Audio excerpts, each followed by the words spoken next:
जाना, शिवालय तक जाना, शंकर की आराधना करना, मंत्र का जाप करना, स्मरण करना। दूसरा, शिव महापुराण की कथा को सुनकर अपनी जिंदगी में उतारना। और तीसरा, कहीं शंकर का भक्त मिल जाए, कोई शिव का उपासक मिल जाए, उसकी सेवा कर ले। कितना सुंदर कहा है। शिव महापुराण में कहा है,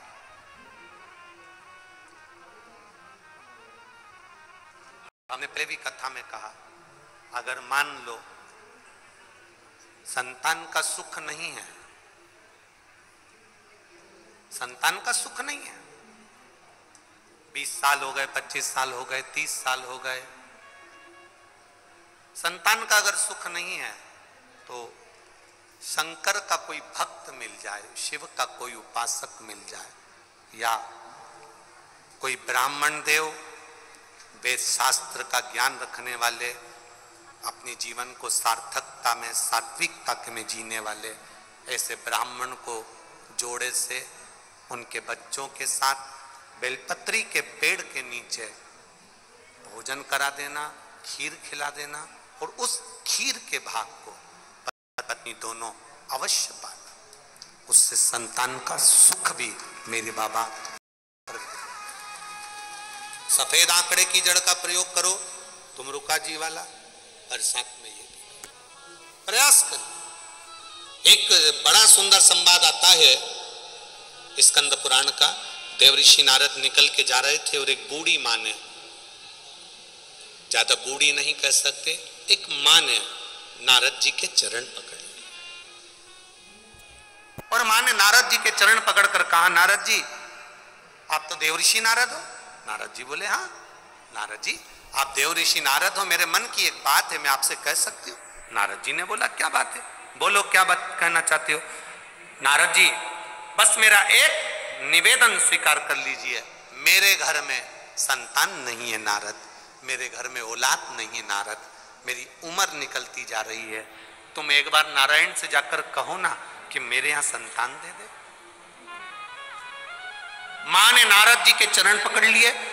नारद जी ने कहा, मैं पूछ के आऊंगा भगवान से कि आपके यहाँ संतान कब होगी। नारद जी श्रीमन नारायण करते करते करते करते बैकुंठ पहुंच गए। नारद जी जब बैकुंठ में गए, भगवान नारायण विश्राम कर रहे थे, लक्ष्मी जी चरण दबा रही थी, लक्ष्मी जी की दृष्टि नारद जी पे पड़ गई। जैसे ही लक्ष्मी माता की दृष्टि पड़ी, भगवान नारायण भी उठकर बैठे, देवऋषि नारद को देखकर आदर करा, सम्मान करा। बोलिए नारद जी कैसे आना हुआ। नारद जी बोलते हैं, आज तुम एक पृथ्वी पर मृत्यु लोक में एक माँ है, उसके घर में संतान नहीं है, बस उसके लिए आपके पास आया हूं। उस माँ ने कहा, मेरे यहाँ संतान कब होगी, आप भगवान से पूछ कर बताना। इतने में नारायण ने ध्यान लगाकर देखा कि कौन माँ ने प्रश्न किया, और नारायण ने कह दिया, इसके यहाँ संतान का सुख साथ नहीं है, इसके यहाँ औलाद नहीं हो सकती, इसके यहाँ संतान नहीं है, इसके यहाँ औलाद नहीं है।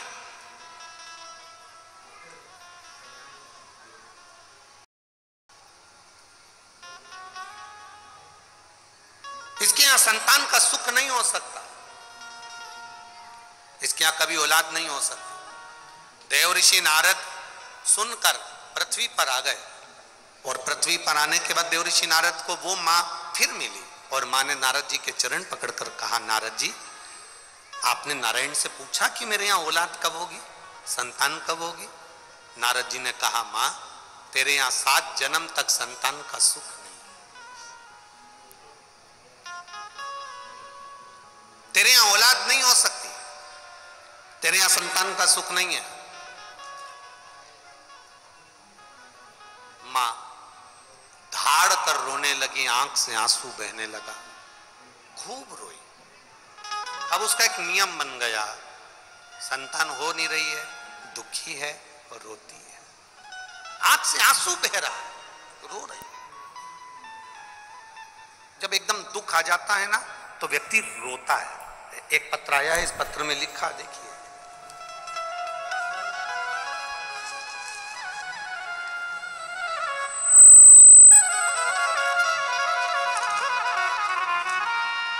मैं ज्योति सोनी निवासी बड़ा महुआ, सही है, बड़ा महुआ, जिला भीलवाड़ा की रहने वाली हूँ। कहीं बैठी हैं ज्योति सोनी? आप ही हैं? दोनों हाथ ऐसे हिला दो एक बार, हाँ ऐसे हिला दो। मैं ज्योति सोनी निवासी बड़ा महुआ जिला भीलवाड़ा की रहने वाली हूँ गुरुदेव। श्री शिवाय नमस्तुभ्यम। एक लोटे जल और एक बेलपत्र का मैं क्या वर्णन करूं। हमारे ससुर जी को कैंसर हो गया, सभी डॉक्टरों ने ऑपरेशन का कहा, तब हम उनको सब जगह दिखा कर ले आए और ऑपरेशन का कह दिया। ससुर जी की उम्र भी थी गुरुदेव, अगर ऑपरेशन कराते हैं तो डॉक्टर का कहना है कि ठीक हो ना हो।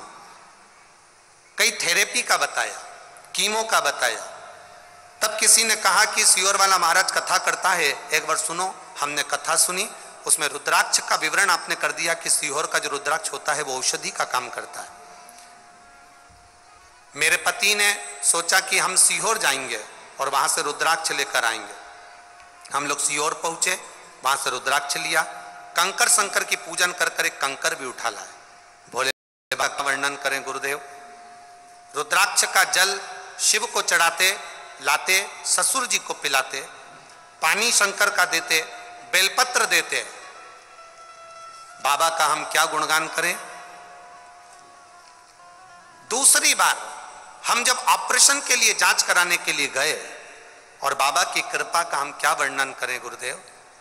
7 दिन ही मात्र हुए थे, आप पत्र में पढ़ सकते हो। 7 दिन बाद उन्हें हॉस्पिटल में ले गए और कई डॉक्टरों ने उनकी फिर जांच करना प्रारंभ करी और डॉक्टरों ने, जिन सारे डॉक्टरों ने कहा था कैंसर है, उनकी सारी जांच नॉर्मल आ गई और कैंसर समाप्त हो गया। इसलिए मैं यहां प्रणाम करने के लिए, ये पत्र है। बेटा ठीक है, ससुर जी ठीक है, बैठिए। हर हर महादेव। शिव तत्व इसी को कहते, शिव की भक्ति इसी को कहते, शंकर का गुणगान इसी को कहते।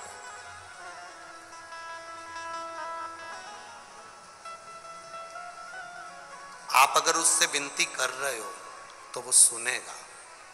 देखो गर्मी बहुत तेज है कि नहीं? बोलो बोलो, जम के बोलो, है ना? हम तो यहाँ एसी में बैठ जाते हैं, इतना महसूस नहीं होता, पर आप लोगों की स्थिति देखकर महसूस होता है। जब यहाँ आते हैं तब महसूस होता है। गर्मी बहुत तेज है, अपार गर्मी है, उमस पानी की भी पड़ रही है, गर्मी भी पड़ रही है। आप लोग इतना, जैसे एक भट्टी के अंदर लोहे को तपाया जाता है और उसका कुछ बनाया जाता है, सोने को तपाया जाता है, आभूषण बनाया जाता है। आप लोग हिम्मत मत हारना, मेरा बाबा भी तुम्हें तपा कर कुछ ना कुछ अच्छा जरूर करेगा, ये निश्चित है। हम मानते हैं बहुत गर्मी पड़ रही है, अपार गर्मी। ऐसी गर्मी तो हमने बिहार में भी नहीं देखी, इतनी गर्मी यहाँ पर पड़ रही है। हम मान रहे हैं सब चीज, और आप लोगों की संख्या में कोई कमी नहीं आ रही। पूरा पुष्कर मेला ग्राउंड, पुष्कर मेरा क्षेत्र, मेले में भी जो मेला नहीं भरा है वो तुमने भर दिया दादा, बहुत साधारण नहीं छोड़ेगा। माना थोड़ी हो सकता है, थोड़ी आप लोगों को तकलीफ हो सकती है, पर संभालेगा। बोल बम का नारा है, बाबा एक वो संभालेगा। आप हिम्मत मत हारो, आए हो ना, हिम्मत नहीं। आज अपने को लग गया कि गर्मी तेज है तो कल अपने साथ चलो तो थोड़ा सा पानी की बोतल में ही ग्लूकोज वगैरह घोल कर 2-4 टॉफियां लेकर चूसने के लिए अपने बैग में लेकर चलो, आसपास वालों को भी देते चलो। मुख झूठा जरूर कराना, बाबा भंडार ऐसा भर देगा कि जिंदगी भर खाली नहीं। करो उसे। नारद के शब्द सुनकर वो मां रो रही है। मेरे घर में संतान का सुख नहीं है, मेरे घर में औलाद नहीं होगी, संतान नहीं। जब कहीं से संतान का सुख नहीं होता, तब जगह जगह से जब हार जाओ तब महादेव की शरण में जाओ। कथा कहती है यशोदा जी के घर में संतान का सुख नहीं था।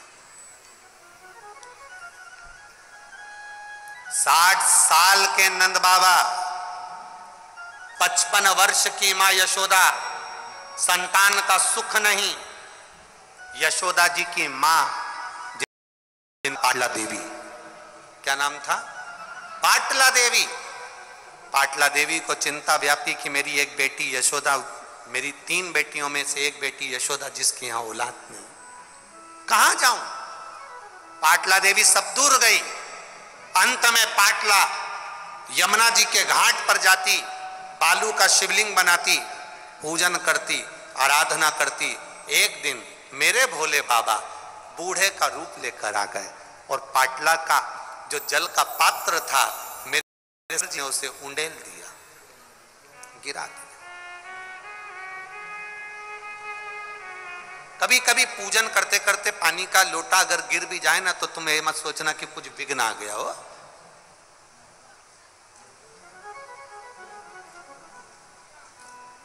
शुभ मुहूर्त देखकर घर से चलो ना चलो चलेगा, पर शंकर जी का मुख देखकर चल दो तो मुहूर्त भी शुभ हो जाता है।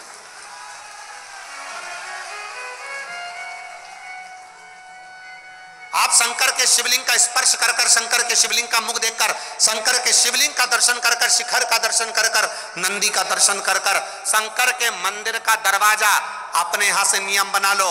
मैं जब भी कहीं जाऊंगी तो शंकर जी के मंदिर के सामने से जाऊंगी। मेरे गांव से बाहर निकलूंगी तो शंकर के मंदिर के सामने से निकलूंगी। उसके दरवाजे से निकल कर जाना, उसकी चौखट के सामने से। शुभ मुहूर्त देखकर घर से निकलो ना निकलो चलेगा, पर महादेव का दर्शन कर कर निकलना तो मुहूर्त भी शुभ होता चले जाएगा। आपके जीवन में कभी तकलीफ नहीं है, मुहूर्त शुभ। पाटला देवी का वो जो जल का पात्र था वो बूढ़े बाबा ने गिरा दिया। पाटला को गुस्सा नहीं आया, पाटला ने जल फिर यमुना जी में से भर लिया। यमुना जी में से जल भरा, जल फिर गिरा दिया, फिर जल भरे, फिर गिरा दिया। एक परिव्रत करा, नहीं हुआ काम, दूसरी बार फिर करी। एक पत्र आया है, छोटा सा पत्र है, बीनू कुंवर जोधपुर से आई है। बीनू कुंवर आप ही हैं? ऐसे हाथ हिला दो। हाँ, ऐसे हाथ, तीनों परिवार की हैं? हाँ, हाथ हिला दो एक से एक बार। बीनू कुंवर जोधपुर से हैं गुरुजी।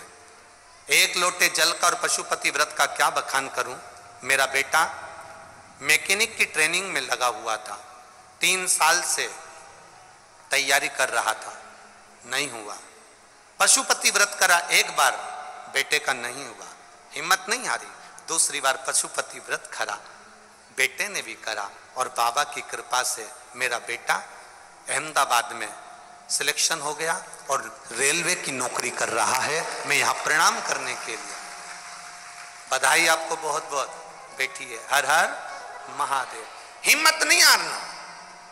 एक बार में नहीं हुआ ना, तुम सोच लो कि भाई मैं मंदिर जाती थी और मेरा काम नहीं हुआ, मैं जल चढ़ाती थी मेरा काम नहीं हुआ, 3 महीने मैंने देखा मेरा काम ना ना ना ना। तेरे मंदिर में आना मेरा काम है और मेरी बिगड़ी बनाना तेरा काम है। उसकी चौखट नहीं छोड़ना, उसका दरवाजा नहीं छोड़ना,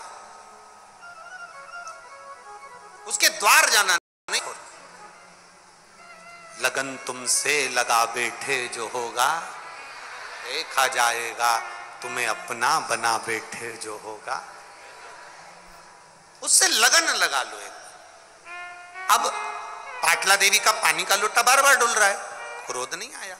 आखिरी में भगवान शंकर बूढ़े रूप में थे, परीक्षा लेते रहे, फिर कह दिया पाटला तेरी बेटी यशोदा के यहां संतान का सुख नहीं है, पर एक काम कर, सावन का महीना है,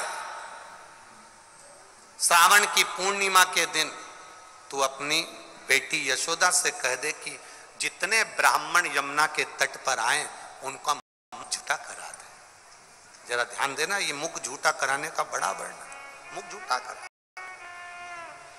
यशोदा जी के पास खबर गई, नंद बाबा ने ब्राह्मणों को निमंत्रण दे दिया, भोजन में खीर और मालपुआ बन गया।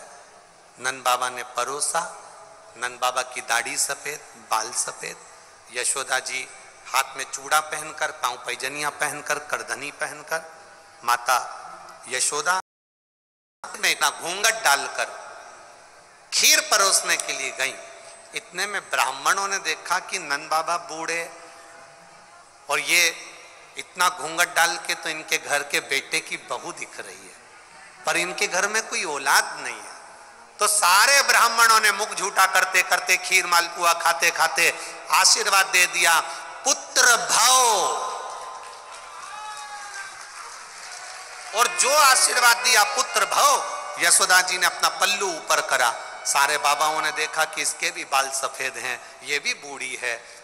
नंद बाबा ने कहा, मैं 60 का, ये 55 की, बुढ़ापे में कहां संतान होगी। संतों ने कहा, हम शंकर के भक्त हैं, शिव का भक्त जब मुख झूठा कर कर कुछ वर दे देता है, खाली नहीं जाता, बेटा आएगा, भले वो कहीं से भी आए। और वो हुआ, चमत्कार सा हो गया लोगों, हो गई बात निराली। रात ही रात में नंद बाबा की दाढ़ी हो गई काली, और ना जाने किस ऋषि मुनि ने धागा हाथ लपेटा कि नंद घर अनहोनी हो गई, बेटी हो गया बेटा। ये शिव कृपा, ये उसकी उदाहरण, ये करुणा।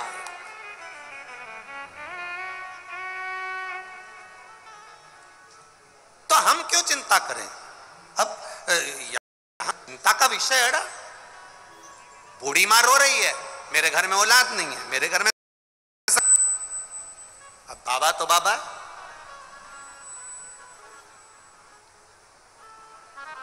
बाबा तो बाबा,